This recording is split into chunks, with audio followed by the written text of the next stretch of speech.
So thank you all for being here and for letting me be the keynote speaker. So I live in the United States, and I'm an anti-surveillance researcher, an activist. This talk will, for the most part, be focused on what's been happening in the United States, but there is a Canadian nexus, and where there are Canada-specific facts, I've tried to include them in the presentation. In many ways, this is a history lesson, but also a story about current events, and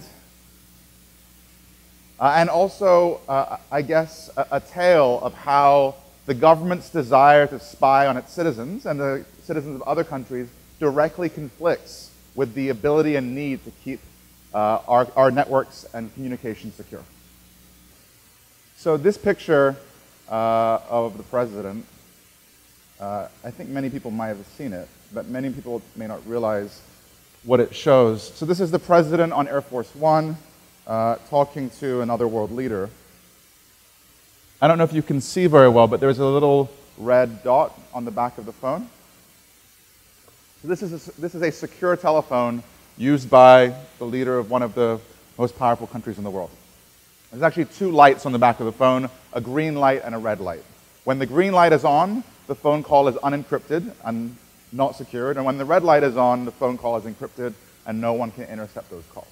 So here he's talking to a world leader, someone else really important, and so the calls are encrypted.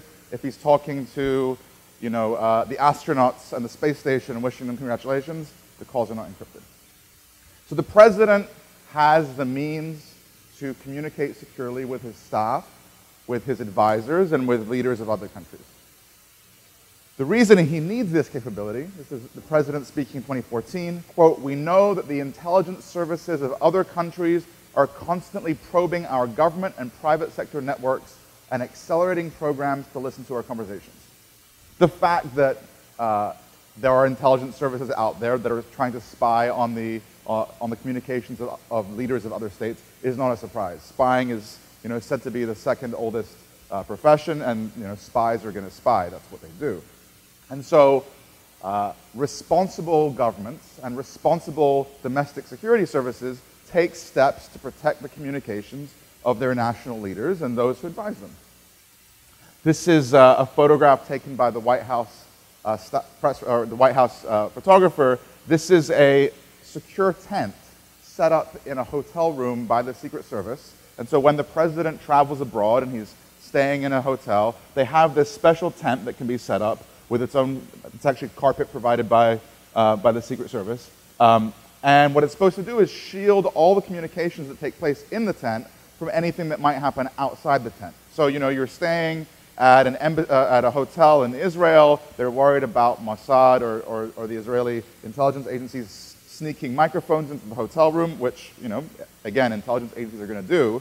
And so there are these highly sophisticated counter-surveillance devices and tools and techniques that sophisticated governments use to try and keep their leaders secure.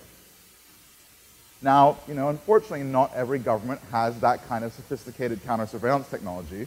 And so, it was major news in 2013 when it was revealed that the telephone calls of German Chancellor Angela Merkel had been spied on by the US government and by its British partner. Merkel has a secure telephone. This is, in fact, her government-issued secure telephone with a German-made edition that protects her calls. But she also had a personal phone that was unencrypted. So she had the highly secure phone that she used to talk to her colleagues, and then the personal phone, which was unencrypted, that she used to talk to her loved ones.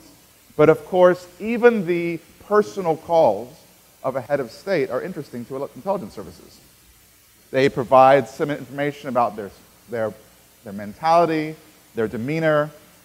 If they're having problems at home, that's something that could be exploited and used. And so because these people are under this lens, not just the lens of the press, but the lens of every well-resourced intelligence service in the world, it's not just their work communications that must be secured.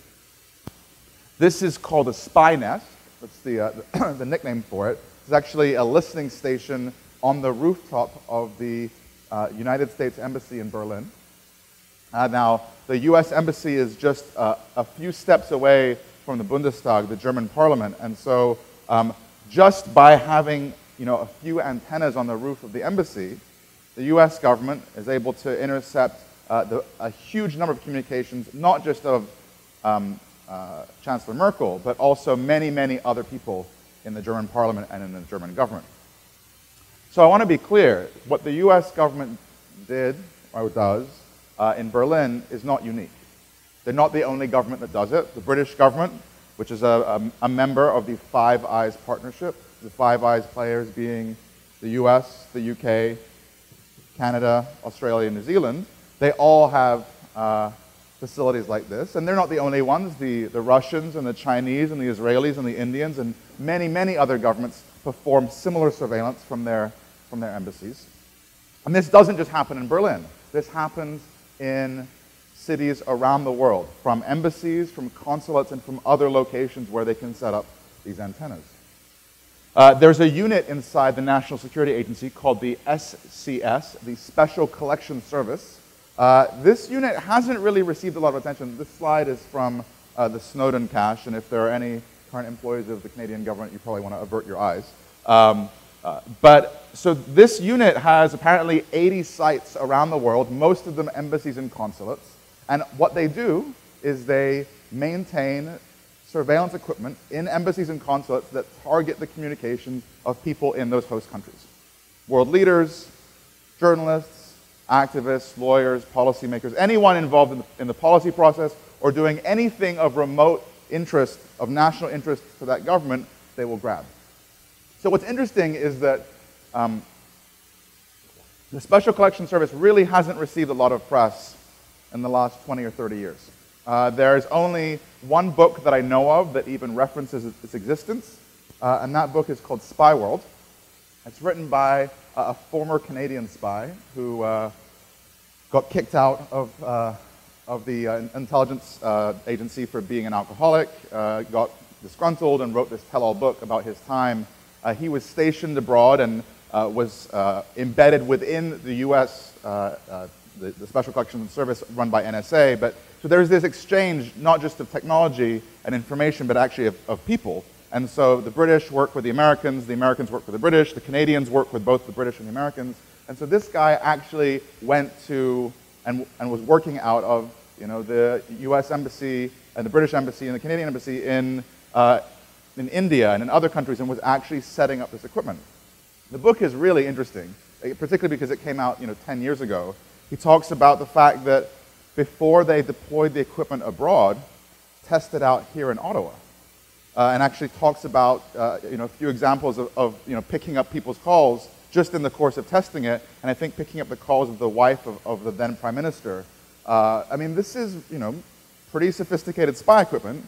The fact that governments have this shouldn't be a surprise, but the scale with which this is used and the people who are doing it really hasn't received a lot of attention until the last couple of years with the Snowden disclosures. So let me zoom out a second and sort of ask the question, well, how is this possible? Right? We're living in an age of cybersecurity concerns. We have decades now of good academic research into cryptography. We know how, the technical community knows how to build strong cryptography. We know how to design relatively secure systems. How is it that someone can just put an antenna on the roof of a building and listen to the phone calls of everyone within a couple kilometers? How is this possible? So let's go back to the 1990s. It's a more naive and simple time, a time when we weren't worrying about spy nests on the roof of embassies. We weren't worried about the Special Collection Service or NSA or GCHQ. A time when cell phones looked like this. If you had a cell phone, you were someone important because they were expensive, they were large, they had very short battery lives. I guess in that way, things haven't changed that much. And the cell phones of the 1990s were hopelessly insecure. This was demonstrated in a very high-profile incident in the mid-1990s with this guy.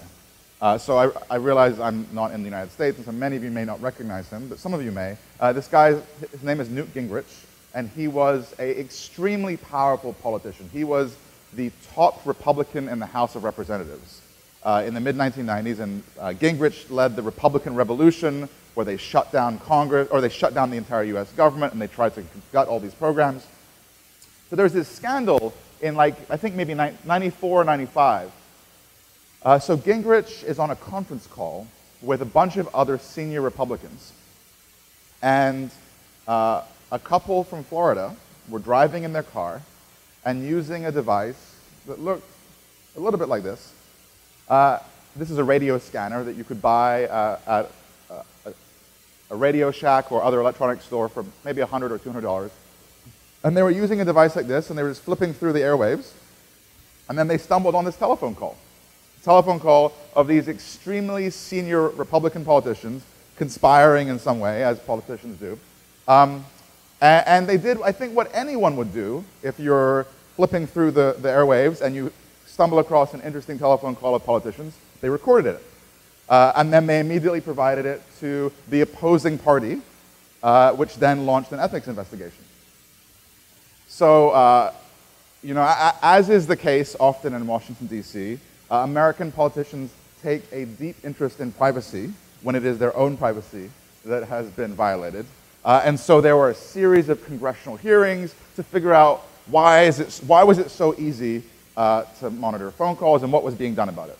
And the fundamental problem with the telephones of the 1990s is that there was no encryption. The calls were going over the airwaves with no protection. And so if you had the right equipment, a radio scanner, you could listen to people's calls. This kind of equipment is the same thing that you would use to listen to, you know, the police and firefighters being dispatched. It would be the same equipment you could use to listen to truckers talking on CB radio. You would just flip through the dial, and then you'd get to the portion of the airwaves used by cell phones, and then you could listen to people's calls. Now, of course, this wasn't a good system. Security had not been designed into the cell phone system.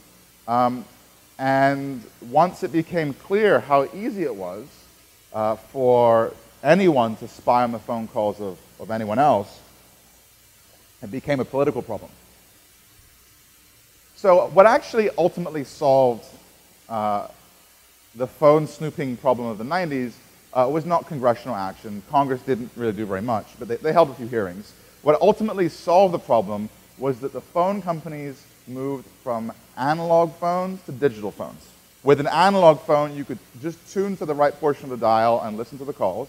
And with digital calls, you needed more sophisticated equipment. And then eventually, the newer versions of cell phones even included some rudimentary encryption that meant that you couldn't just grab the signals as they were going over the air.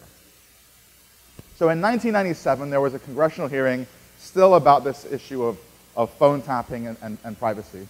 And the top lobbyist for the phone industry told Congress, he said, unless you take a forward-looking approach, history will likely repeat itself as digital scanners and decoders, although expensive now, drop in price in the future. Right? So in the late 1990s, it probably cost $200,000 or $300,000 for a device that could listen to digital cell phone calls. That kind of equipment was clearly out of the price range of your average snooper or stalker or even, you know, more mundane criminal. And so for all intents and purposes, phone calls were secure from your run-of-the-mill criminal. So as is the case in Washington, you know, we have a revolving door, and the top cell phone industry lobbyist of 1997 is now the head of the Federal Communications Commission, our top telephone regulator, Tom Wheeler. And so, you know, I think you can take a few lessons from that. But one of them is that the person who's in charge of our national telecommunication system saw in 1997 that this was going to be a problem. I think that's a good sign. It wasn't... So Congress actually listened to this guy, and they took note of the fact that the phone system wasn't going to be that secure for too long. This is from a congressional report issued in 1998. While digital cellular and PCS, which is another name for the system, are not immune from eavesdropping, they are currently more secure than analog cellular calls. The committee report noted, because the equipment for intercepting digital calls is vastly more expensive and complex, than existing off-the-shelf scanners that intercept analog communications. The price difference being $200 versus $10,000 to $30,000 or even more in some cases. So in 1998, with the head of the phone industry saying, hey, look, this is going to be a problem down the road, with Congress itself even acknowledging that the cost of the equipment was the main privacy protection, what we really had was a situation where the privacy of our telephone communications, and as a result yours, because you're using the same technology that we are, the privacy of individuals' phone calls really boiled down to a question of economics. How cheap or expensive was it for a bad guy to spy on people's calls? And governments were happy as long as the cost was high enough. So, that was in 1998. It's 2015 now. The only thing keeping your phone calls safe in 1998 was the cost of the equipment to spy. You guys know where this is going, right? So this is a picture from DEF CON maybe 4 years ago. DEF CON is sort of the biggest of the hacker conferences in the United States. This is a demonstration live in front of an audience of cell phone interception using about $1,000 worth of hardware. The cost dropped from 30 grand to $1,000 in just 15 years. This is another slide. This is another photo from the Chaos Communications Congress, the top European computer security conference, with Karsten Knoll, who's probably the most widely respected and recognized European phone security expert, demonstrating the ability to intercept and track phones with a $30 device. This is just, I think, 2 or 3 years ago.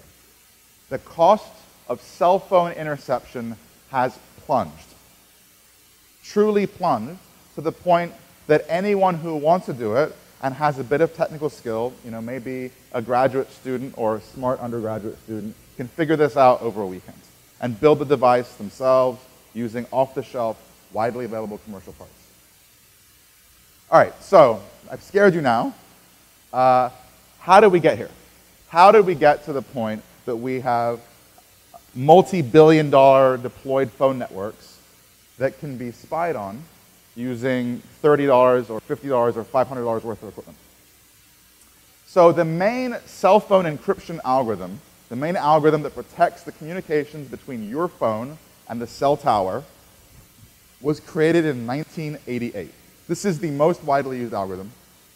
Created in 1988, it was created by a committee of engineers working for phone companies behind closed doors, without any input from independent security experts and without any input from independent cryptography experts.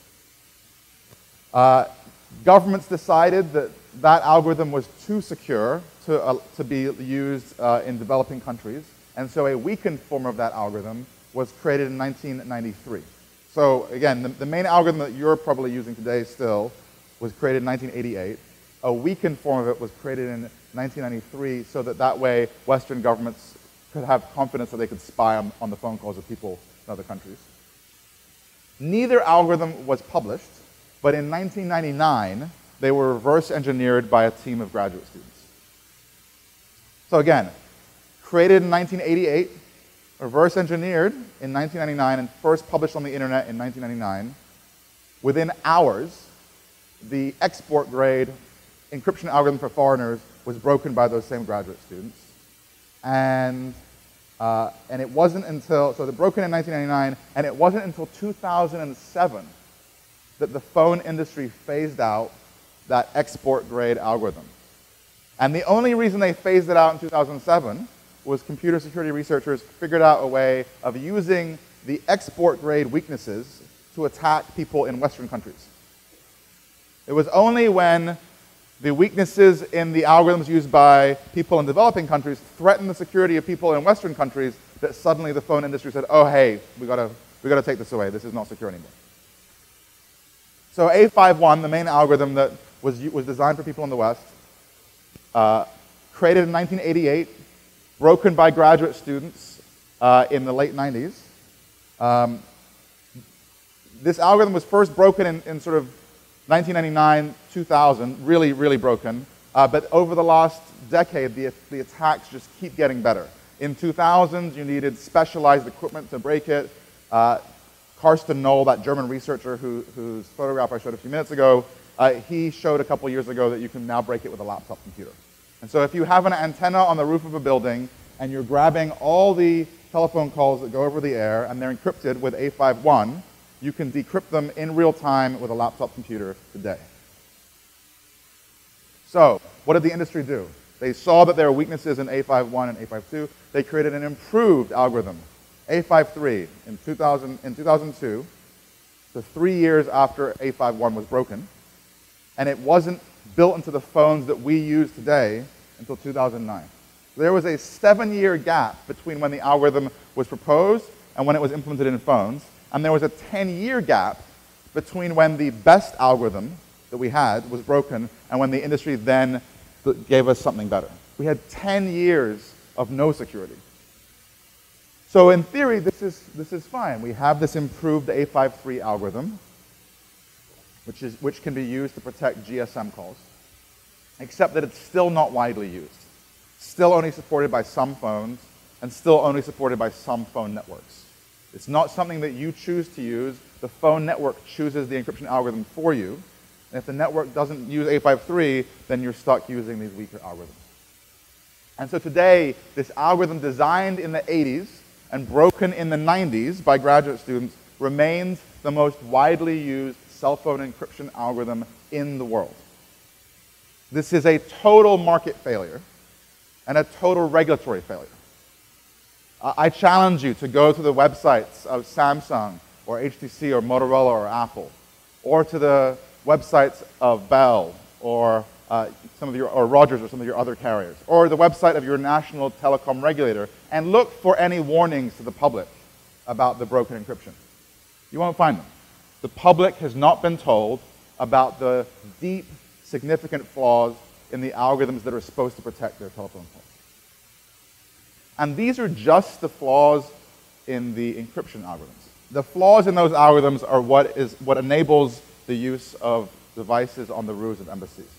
They stick an antenna up, they grab all the signals from all the phones nearby, and then they can decrypt them in real time or close to real time with either specialized hardware or now widely available software. There's a separate problem, which is that there, in the second generation 2G, the most widely used phone protocol, there's no authentication of towers by the phones. What that means is your phone has no way of differentiating between a tower run by Rogers and a tower that I run and that I've set up. If I call my fake tower a Rogers tower, every Rogers phone in the area will connect to it. I don't know how many of you have played the game Marco Polo when you're kids in the swimming pool, but that's how this kind of surveillance can work. You set up a fake tower, it sends out a Marco signal, and all the phones in the area say Polo, identify themselves, reveal their location, and then can even be tricked into sending their calls and text messages to that fake tower. So there's a device called an IMSI catcher that exploits this lack of authentication in the phone system. IMSI catchers have been known in the academic literature since the mid-1990s. They've been extensively described by computer security researchers. It's now sort of gotten to the point that graduate students in Germany are assigned as class homework the task of decrypting phone calls and creating IMSI catchers. This is not even the final exam. This is like regular homework during the semester. And so this has been described to death by the academic security community, but there has been absolutely no discussion of this in sort of general awareness or the general public or general policy circles until very, very recently. The public has been kept in the dark about the fact that someone can show up near their house or near their office with one of these devices and track every phone in the area or listen to their calls. So why has the public been kept in the dark? Why has this information that's so well described in the computer security academic community not reached the general public? And the answer is this. This is a device called a Stingray. The Stingray is the Coca-Cola of IMSI catchers. It is the most well-known brand of a class of devices, all of which impersonate cell towers. It's made by a US defense contractor called the Harris Corporation. And this was a device that was designed for the intelligence community, for the military. Today, in Afghanistan and Iraq and Yemen and Somalia and Pakistan and everywhere else the US is engaged in military operations, there are drones flying above with devices like these strapped underneath. These devices are essential if you want to engage in surveillance in a country where you cannot easily get the help of the telephone company. These devices are essential if you are the CIA and you want to show up outside the residence of a foreign leader or a business leader or a journalist and you want to tap their calls or track where they're going. So many of you last summer likely saw the photographs from the United States, from Ferguson, Missouri, the shocking images of the police wearing, military equipment, helmets and bulletproof vests and machine guns and camouflage fatigues and these huge armored personnel carriers, these tanks going through the streets. Really just terrifying photographs. And I think for many people who saw those photos, it was a chance to see the militarization of the police in the United States. And what's happened is that we have this defense industrial establishment in the United States, these companies who make so much money selling military technology to the government, and they've tapped out the military market. So they're looking for other markets. And then you have federal agencies like our Department of Homeland Security and the Department of Justice who give grants to local law enforcement. And so these law enforcement agencies have free money that can only be used to buy equipment. And then you have these military defense contractors openly selling military-grade technology now to law enforcement. And so, drones and license plate readers and armored personnel carriers have all trickled down from the military and the intelligence community to law enforcement. And it's not just the weapons and the tanks that are trickling down. It's surveillance technology too. And so devices like the Stingray, again, which were designed for the military and the intelligence community, have been trickling down to law enforcement in my country for the last 10 or 15 years.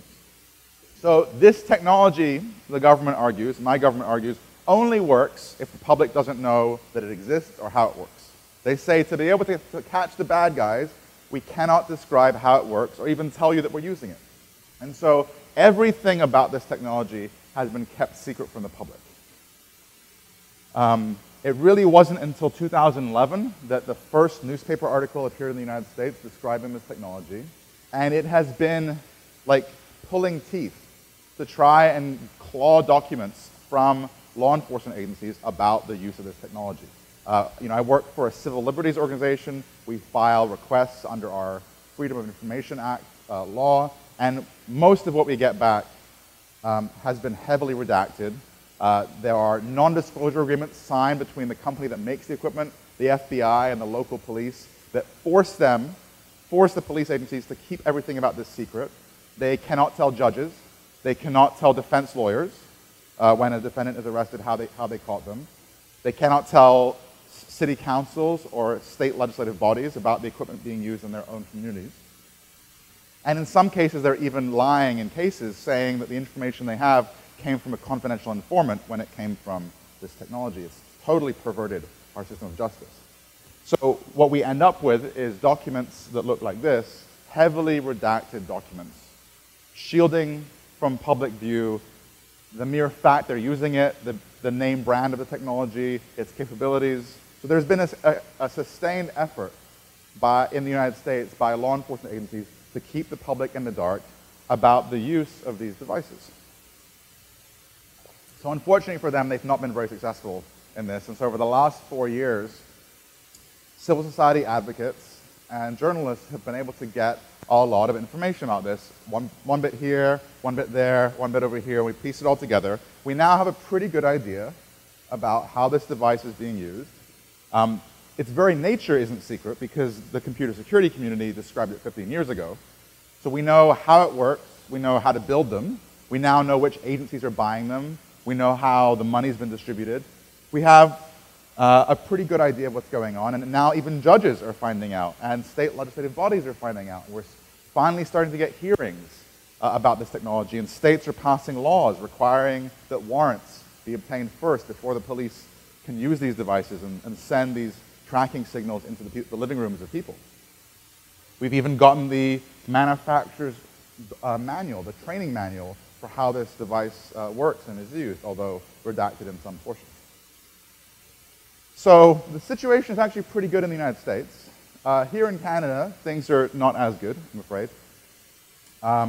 One of your members of Parliament sent a letter in, I think, early 2014 to various government agencies to try and figure out if this technology is being used in Canada. So she sent a formal question and inquiry to a bunch of agencies. CSE says they, quote, cannot publicly comment on its method and capabilities.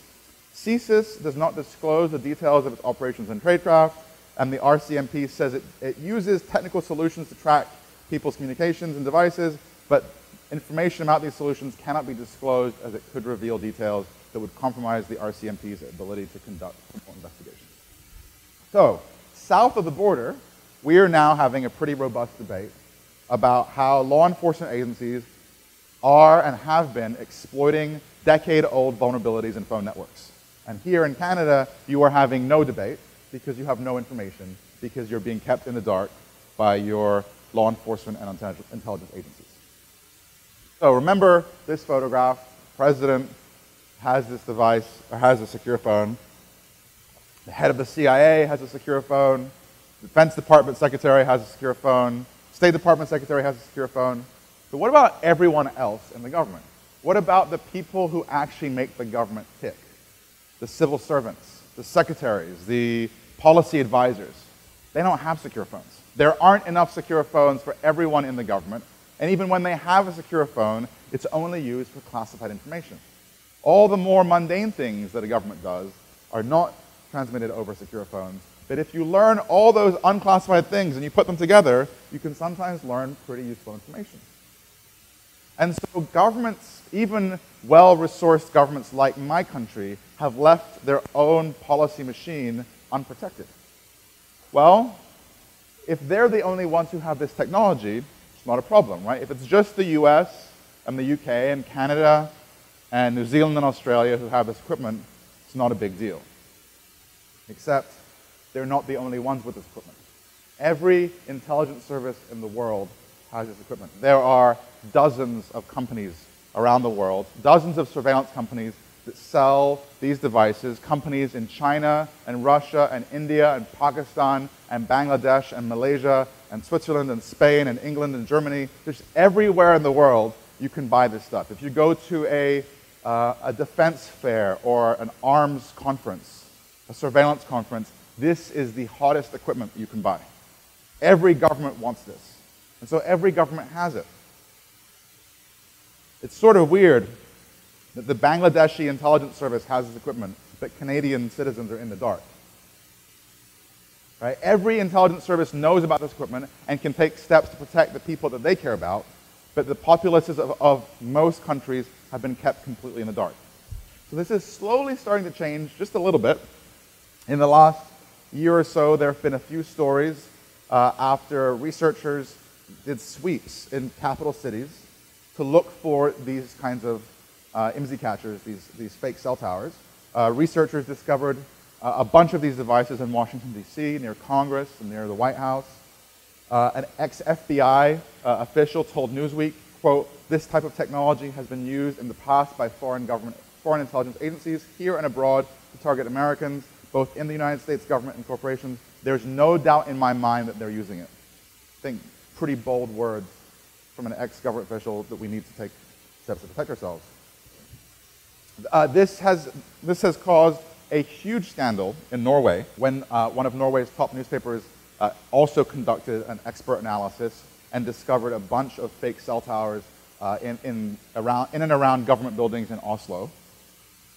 This is the spokesperson for the Norwegian Police Security Service. Quote, "We know that foreign intelligence agencies have the capacity to spy on mobile phone calls, and in our preventative work, we advise those looking after Norwegian interests not to talk about sensitive issues on mobile phones." So in Norway, the advice from the security establishment is don't talk about anything on a cell phone that matters. But of course, That's not practical advice, because we all depend on cell phones, and we all use them to say things that we wouldn't want people to listen to. And even when the people at the very top of the government, and even people in the middle level of the government, are getting this advice, it's not filtering down. It's not reaching lawyers and lobbyists and journalists and civil society advocates and business executives and doctors and all the other people who say sensitive things. I think we all should want to live in a society where we have the ability to communicate securely to our loved ones, to our psychiatrists, to our doctors. And we don't have that capability right now. And governments are just taking care of their own needs and not keeping their citizens safe and secure. Last spring, the Chinese government conducted a series of raids, shutting down 24 factories that were manufacturing and exporting illegal IMSI catchers. These are not the factories manufacturing legal ones for legitimate government surveillance by approved parties. These were the illegal ones that were being sold to scammers so they could send fake text messages to everyone in a neighborhood and trick them into clicking on links and downloading malware. 24 factories, not 24 IMSI catchers, 24 factories manufacturing fake IMSI catch, or these IMSI catcher devices. The cost of this technology has plunged to the point that now if you go on Alibaba, which is the Chinese eBay, you can buy one of these devices for $2,000. So even if you're not tech savvy, you don't want to build one of these things yourself, you can buy one off the shelf for $2,000. It's terrifying. So what are government agencies doing to protect the public? In the United States, our main regulator is the Federal Communications Commission. They've said, this is a statement from the previous chair, that protecting consumer privacy is a key component of their mission. But they actually have two missions. On one hand, the FCC is supposed to protect the security and confidentiality of the phone system, but they are also a partner of law enforcement. Every new surveillance device sold to law enforcement in the United States has to get certified by the FCC. For 20 years, they've been receiving applications from the manufacturers of these surveillance devices, have been testing them, and then giving them licenses to use them. For 20 years, the FCC has known that the phone network is vulnerable, and that there existed equipment that could be used to intercept phone calls, and they've not told the public because they viewed this as a law enforcement issue. And so when we have sought to obtain documents from the FCC, we have been blocked at every single stage, claiming that disclosure of this information could endanger national security. The Department of Homeland Security, our main cybersecurity agency tasked with protecting our critical infrastructure, also is a law enforcement agency. Secret Service, Immigrations and Customs are all part of DHS, and they are heavy users of the Stingray and other IMSI catcher devices. And so when we have requested documents from DHS, we have also been blocked at every stage. Thousands of pages have been withheld from us, saying that they are properly classified in the interests of national security. And so the public today remains in the dark. Government leaders have the means to secure their calls. Foreign intelligence agencies know what the capabilities are because they're using it themselves. And the only people who don't know about the vulnerabilities are people like you and me. So the good news is there are solutions that can protect at least the contents of our communications. There are encrypted apps that you can download onto your smartphone. You can make encrypted calls and send encrypted text messages. If you have an iPhone, some of these are even built into the operating system. iMessage encrypts text messages to other people with Apple devices. FaceTime makes encrypted audio and video calls to other people with Apple products. And although Silicon Valley companies have and are delivering secure communications tools to consumers, they're not being marketed as secure communications tools. FaceTime is the thing you use to talk to your children when you're traveling on the road. They don't advertise FaceTime as a more secure alternative to the telephone system offered by the major carriers. And so because consumers don't know about the problem, they don't know to look for solutions. And the companies that are offering more secure communication solutions cannot win in the market and adequately compete because the incumbents' flaws are not being adequately pointed out. So, We have an insecure communication system. We have the public being kept in the dark. We have a total regulatory breakdown and market failure. And we have consumers vulnerable to foreign spies, stalkers, criminals, paparazzi, anyone else who uses this kind of equipment. But what I want to end with is this.